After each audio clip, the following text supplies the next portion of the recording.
So we're on the record. I just before we get started, I know you requested a Tagalog interpreter.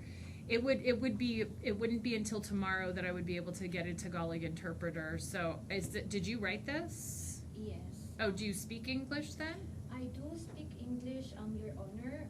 But though I can speak, but then when you talk to me or I have like information received, I can't absorb it properly. So it gives me like the understanding, and then the way I answer is gonna be like not 100%. So. Okay. So I can get you a time or a time when I can call you tomorrow and I can hear your application then. Can I go back in person tomorrow, Your Honor? You want to come back in person tomorrow? Yes, please. Okay, that's fine. I mean, I do just want to tell you just up front, I read this. This is domestic violence court. And so none of everything that you addressed in here was addressed in your divorce case. And I can't undo that, just so you understand that. Yes. I'll give you a time when you can have a Tagalog interpreter, but from everything that I've read, I'm most likely going to deny your request, just so you understand that, okay?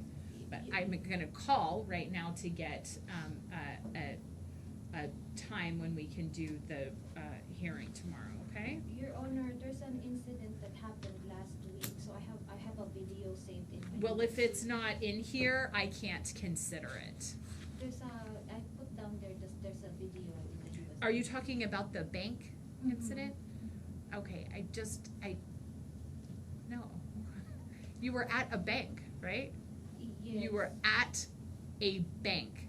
But I wanted to leave to go to my attorney, and then he deliberately blocked the door so that we couldn't go to my attorney. That's not, okay.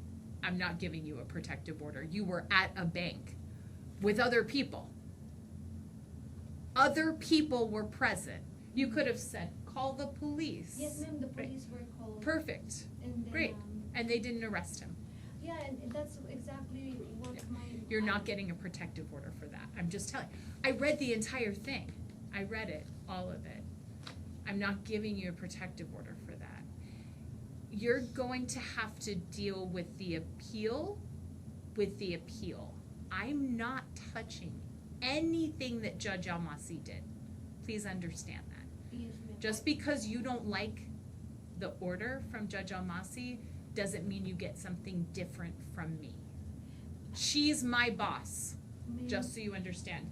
I'm gonna call and get a time so that you can have an interpreter present, because I want you to feel like you've been given your opportunity in court.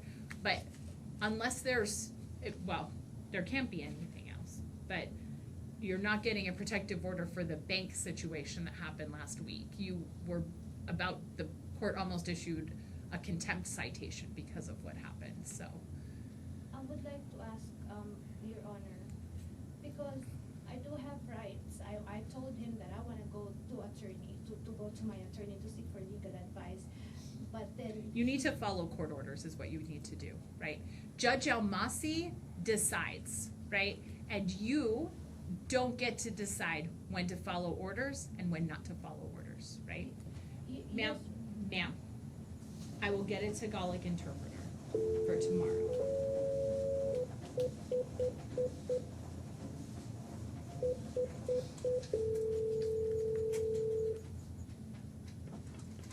Court Interpreter's Office. Hi, this is Holly Roys, the hearing master in TPO Court. I was going to see if there was a time tomorrow when we could schedule a Tagalog interpreter to be present at family court. Oh, okay. I can get that scheduled for you. Okay. You need them in person, is that correct? Yes, you're gonna come back in person, correct? Okay. Yes.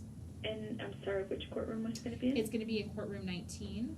Okay, and that's Tagalog, Yes, and that's for tomorrow, is that right? correct. Okay. And I'm so sorry, did you have a time in mind for that, or? Does afternoon work okay for, anytime in the afternoon? Okay, could you give me just a sec to Of course. make a quick call? Of And we can course. get that correct hour? Hold on. Absolutely.